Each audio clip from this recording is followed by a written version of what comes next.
About 20 years ago, my watch collecting journey really took off, right into the world of automatic watches. And like many of you, my first real watch was a Seiko. Yep, you guessed it, a Seiko 5. Little did I know that one simple watch would lead me down a lifelong rabbit hole of collecting.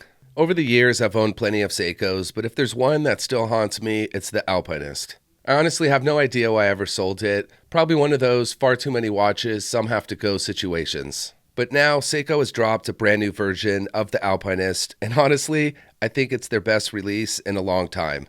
It keeps the classic DNA, but adds some fresh updates that give it a whole new personality. There's a lot to love about this one, with one frustrating catch we'll get into. The new SPB 493J isn't the first Alpinist with the GMT complication or a textured dial, but it's the first time we've seen both combined, along with the collection's signature color scheme.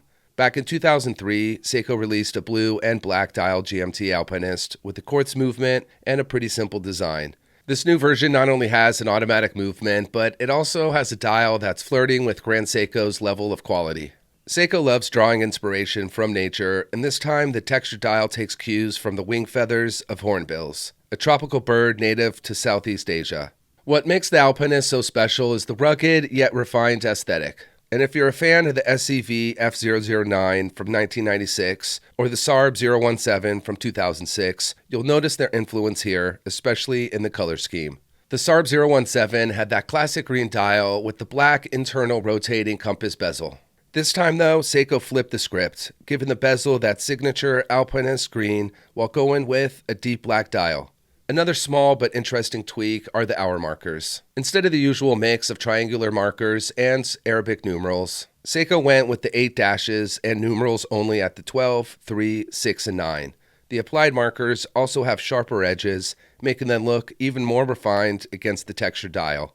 Of course, this is still an Alpinist, so it's made to handle just about anything. You get 200 meters of water resistance, a sapphire crystal with anti-reflective coating, Lumibrite on the hands and indices, and the signature internal rotating compass bezel. Inside it runs on Seiko's 6R54 movement, which has a convenient 70 hours of power reserve. Now, here's the downside. It's limited to just 500 pieces and only to the Asian market. This doesn't mean you're completely out of luck if you live outside the area, but you will have to get a little creative to track one down. It's priced at $1,650, and if you do manage to be able to snag one up, it comes in a special display case with a black leather strap featuring white contrast stitching.